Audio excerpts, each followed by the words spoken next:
Part 2. All right, so let's start with the opening introductory part of this letter. And basically, one of the things that it is, it's McDonnell, Lieutenant Commander McDonnell, writing to the commander of the U.S. Army Operational Group, explaining the gateway process and how one can have out-of-body experiences, time travel, and the ability to, cross parallel dimensions. Now, when he introduces the task of this product, basically, he's trying to show how to weaponize hemi-syncing. He comes up with this really great quote. It was from Niels Bohr's son. Niels Bohr was the man who actually conceptualized the atom. That's why it's called the Bohr model of the atom, being that it has particle and wave properties. But his son, he said, Niels Bohr, the renowned physicist, once responded to his son's complaints about the obtuse nature of certain concepts in physics by saying, "You are not thinking, you are merely being logical." And that's the part that is the perfect segue into the beginning of what is explained here in the gateway method of hemi-syncing. So, first part of it, I believe it starts on page 5, is the introduction to brain hemisphere synchronization and perspective, otherwise known as hemi-syncing. Now, what they do is they talk about the characteristics of the left brain and the right brain hemispheres as and what their properties are, and I completely applaud that, and how to get the two to sync. One thing that they actually did miss was the discussion of the pineal gland, which exists between the two hemispheres. The pineal gland is a very interesting, kind of an almond-sized gland, which is really intriguing because it actually has photoreceptors. Now, why would something between two hemispheres of the brain, in an area so dark that the sun will never shine, have photoreceptors? And the reason that is because, as so many different Hindu religions or meditative practices call, it's the third eye. The pineal gland is what they call the third eye, and the third eye has the ability to see wavelength information that is outside of the realm of the eyes and the ears. Now, the eyes and the ears are extremely limited as to what they can capture. The ear can only hear between 20 hertz to 20,000 hertz, and so it can't hear really low vibrations, and it can't hear higher frequencies like a dog whistle. The human ear can't hear that. The eye can also not see into the infrared or into the ultraviolet. Doesn't mean that those wavelengths are not there. It just means that our eyes and our ears are not equipped to be able to see into those frequencies. So to sum it up, the 5 senses that we have exist only to protect our three-dimensional physical body. Our eyes can see a boulder coming at us, so we run out of the way. Our ears can hear a gunshot, so we duck behind the dumpster. Our hand feels a hot door, and therefore we know not to open it because the building's probably on fire on the other side. We smell smoke and detect that there's fire. Or we taste something that it doesn't taste right, and so we spit it out. Those only protect this three-dimensional being from being harmed, but it does not give us the ability to have an awareness into seeing other things that are basically universal to the universe, but that can be trained by activating the pineal gland. And one thing, so 2 issues that I have about this really incredible document is one that talks about hemi-syncing, the brain hemispheres in sync together, but what it doesn't talk about is how that actually activates and frees the pineal gland to be able to take down universal light information and energy from what some disciplines call the Akashic records, which is kind of the ability to take in all knowledge that exists in the universe. And one says, well, how's that possible? So I'm not here to teach you that. I'm here to say what the Army says about that. Okay, so The first obstacle in getting us to sync the right and left hemispheres is to turn off the monkey mind, or the left hemisphere. And what is described here is, as Niels Bohr's son, is you are not thinking, you're merely being logical. In other words, what he was saying is you're only using the left side of your hemisphere, the left hemisphere of your brain. So what happens in the first part of this document is it talks about ways to turn off the left hemisphere so that the right hemisphere can be accessed. And so this document goes into different phases of getting us to hemi-syncing. First, by disabling the left hemisphere so that the right hemisphere can be activated. Then it'll teach you how to sync the two together. Once it teaches you how to sync the two together, then it'll teach you to sync that vibrational wavelength to your heart, making your body a massive antenna for universal light energy information. So we'll start off with the three ways that it explains to activate the right hemisphere. Or by disactivating the right hemisphere. So the first one is hypnosis. And what they say in hypnosis is the reason that it works is because when you're looking at the pendulum and you're staring at it, and what happens is it is so boring, there's no new input, there's no new stimulus, that the left hemisphere winds up kind of disactivating, getting bored, and falls asleep. And so what happens is that when that happens, because the left hemisphere is always looking for problem solving, action, reaction, cause, effect, reasoning, comparing past with what we know about this, and relating past experiences to what could happen in the future. That's all left hemisphere. And the left hemisphere takes in all the information and decides what to discard. So that's why we're bombarded with advertising, we're bombarded with all kinds of stimuli to activate that left hemisphere, so that the left hemisphere can then decide what's important, gets the attention of the left hemisphere, and makes it go and present it to the right. The left hemisphere is actually the gatekeeper. In hypnosis, what happens is when we lull that left hemisphere to sleep, then it completely clocks out, leaving the right hemisphere exposed for input. And this is how hypnotists work. You are getting sleepy, and then they're not really sleepy, they're completely awake. But what happens is now the left hemisphere has checked out. So the right hemisphere is open to suggestion like, you are now a chicken.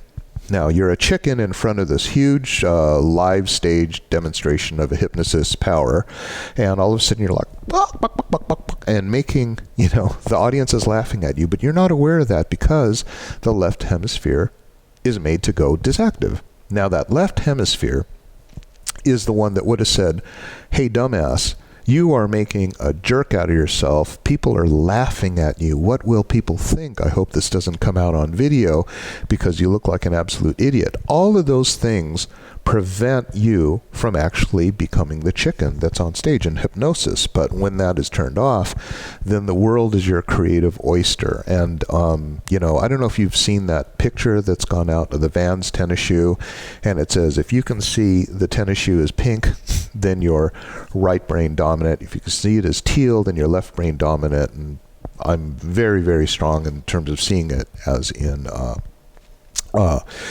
pink, meaning that I'm right brain dominant. So when we disactivate that left brain, the logical brain, we leave the right brain completely open, and that's the first part into getting to hemi-sync. Because if we're constantly gatekeeping information away from the right hemisphere, then there's no way that we can link the two together. Okay. Second one they do is they discuss transcendental meditation, and this is a practice where in transcendental meditation you start your awareness from your root chakra and you let it go all the way up the trunk, to the top of your awareness. Maybe some would call it the crown chakra or whatever. But in transcendental meditation, we activate awareness of the right hemisphere by merely breathing and focusing our awareness from the root all the way up to the right hemisphere, thereby activating it and getting it ready to sync up with the left hemisphere. So it describes Kundalini psychosis or transcendental meditation, and how it's normally a period of meditation involving intense concentration and practice for 5 years to bring up the range for protracted periods. So what I found interesting is they did not discuss Zen meditation except for one sentence, and Zen meditation is the easiest way for you to get into hemi-sync. We'll come back to that later. The third method of disactivating the left hemisphere so that we can make the right hemisphere more open to awareness, vibrational energy, is biofeedback. And biofeedback involves using stimulus, nerve stimulation for the left side of the brain to touch onto certain areas so that the right hemisphere is actually woken up. So that's the first part of this document, is talking about how to access the right hemisphere, because we need to turn off that monkey mind. We need to turn off that analytical action, reaction, cause and effect, reasoning, logic, rules, observable, reportable, all of those things that really are so much of a part of mankind and society. So much of mankind and society has been trained to actually turn off our right hemisphere, because that's where we get the intuition, and that's where things become dangerous. So dangerous that the army is terrified of people who can meditate. And that's what I find most profound about this beautiful document. They're scared shitless about people who know how to meditate. And this is coming up. This is coming up in a huge way. You've heard people talk about awareness rising and people waking up and things like that. This is why you might see or sense that things are in a rush for control. Perhaps later, in one of the later videos, I'll talk about the shift from of the Earth's top of the axis from the Pisces into the Aquarius constellation, and the different star energy that basically shines light on the Earth when that happens. But now, so the Gateway experience is a training system designed to bring enhanced strength, focus, and coherence to the amplitude and frequency of brainwave output between the left and right hemispheres, so as to alter consciousness, moving it outside of the physical sphere so as to ultimately escape even the restrictions of time and space. Goosebumps, because this actually works. And those of us who can do it maybe think we're crazy, maybe our friends think are crazy, but there are people that are recruited for the Army for the ability to do a thing called hemi-syncing. So the participant then gains access to the various levels of intuitive knowledge which the universe offers. In other words, the Akashic records. In other words, everything that has ever happened in awareness goes up into the universe, but comes back. How does it come back, and how do people see out of our body into, go to different cities and all that? You got to listen to the end of this video series, because it explains it through the explanation of holograms. So exciting.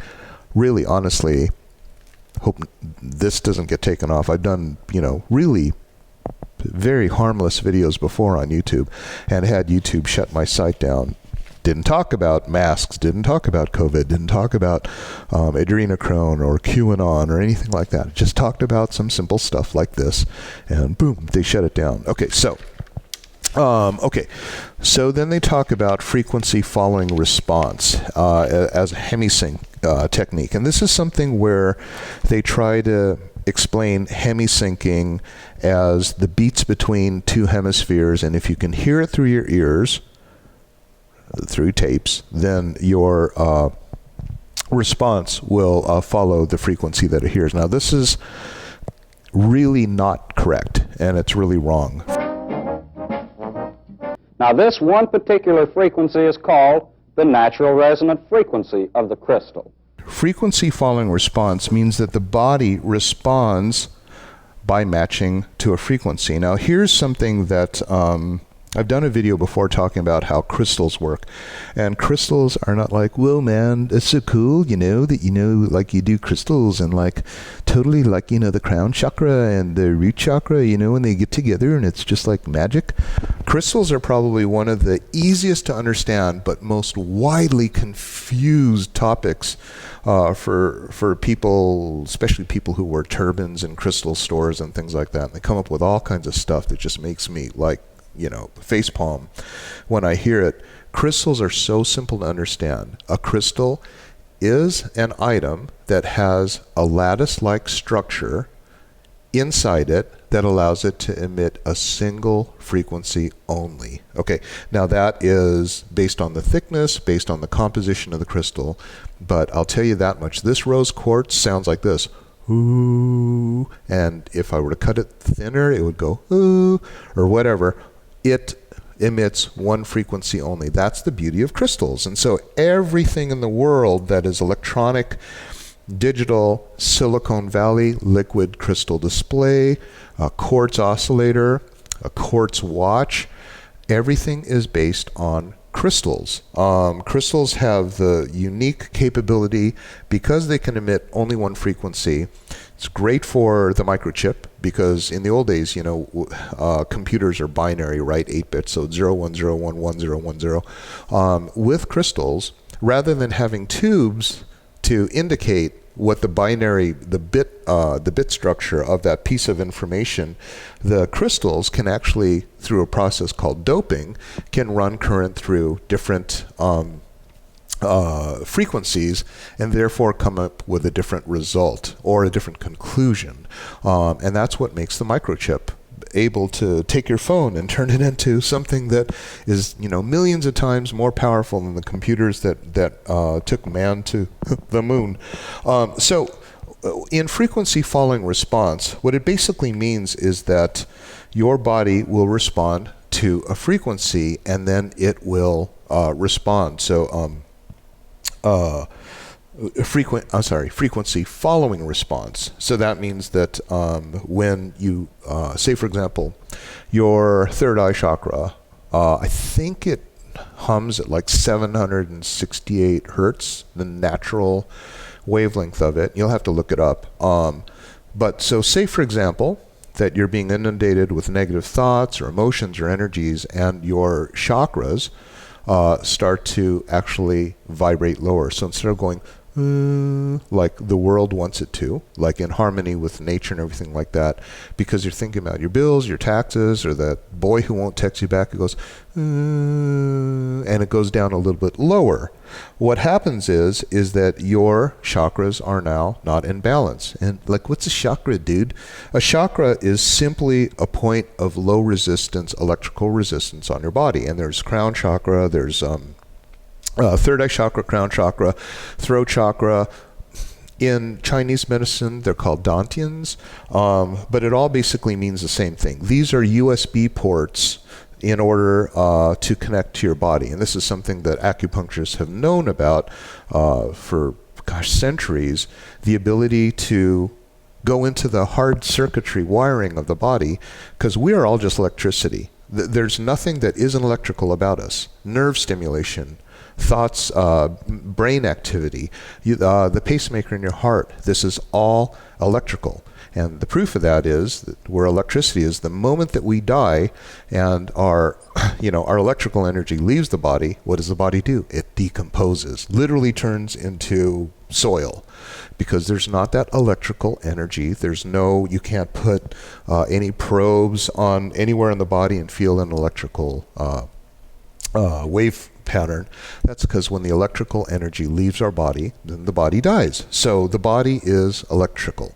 And therefore, in the chakra healing, when we, and you can look this up, by the way, what is the frequency for the root chakra? And it'll give you a number on Google. It'll tell you, it's, this amount. It doesn't have to be that exact frequency, but if you can put a frequency oscillator and get you back where it's like the body doesn't want to hear, and it's supposed to be, it won't like the dissonance of it being out of tune. Okay, so that's actually in tune. Now listen to what happens when I take it out of tune. That sounds horrible, right?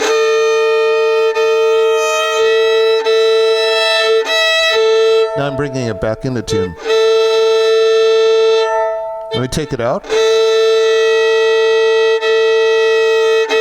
So if your body hears that, it will tune up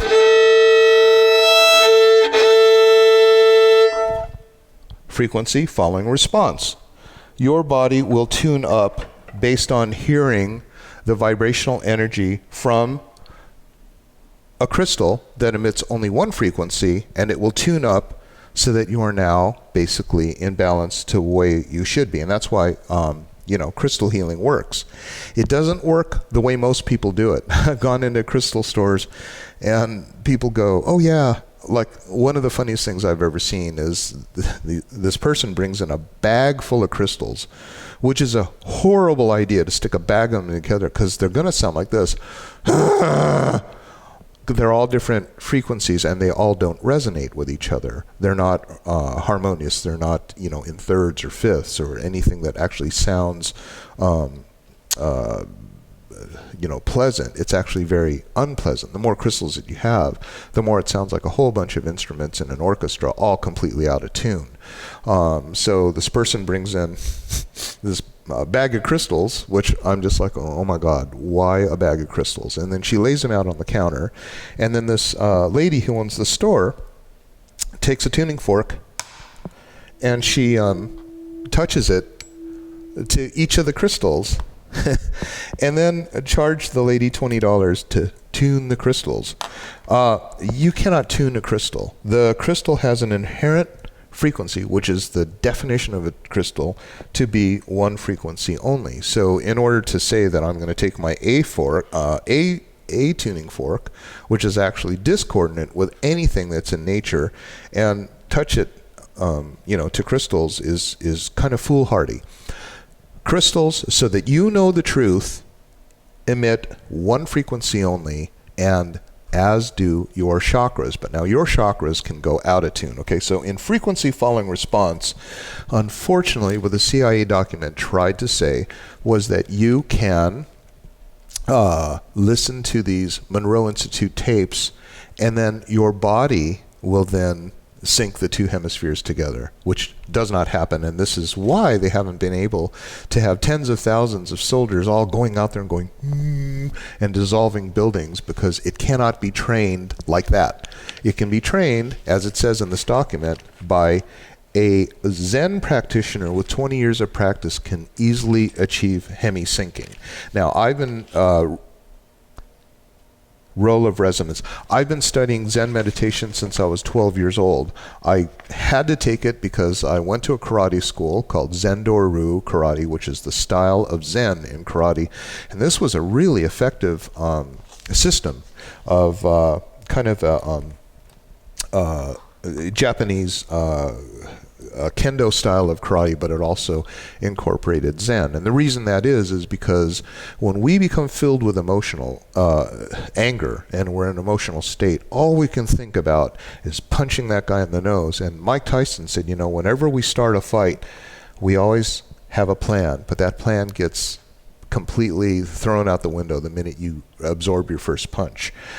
In Zen-Do-Ryu Karate, we put ourselves into the observant, not reactive, not opinionated, just the observant state of being in Zen, we call Satori, and therefore we can easily block without having to think about, oh, this is coming and this is going to go like that, and then we're going to do that's not part of it, because I think one of the flaws of many of the martial arts is that they're very technique based, and they say, man coming at you with a knife, I've got 4 different types of blocks that I can do, which one do I decide? Left brain, come on, act fast. By that time you've got a knife in your eyeball. So Zen-Do was really wonderful, but being at that age with their hormones raging, and Dr. Skornia, the sensei of the school, puts me into these long classes simply because he asked me, why am I coming to karate? And I said, because I want to beat kids up at school. So he stuck me in lotus position, made me go to these classes up to 4 hours long, and I discovered Zen meditation.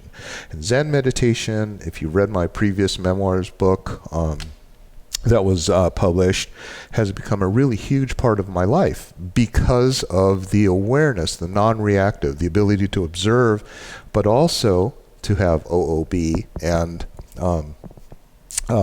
being able to see different places and times. Ooh, you're so weird.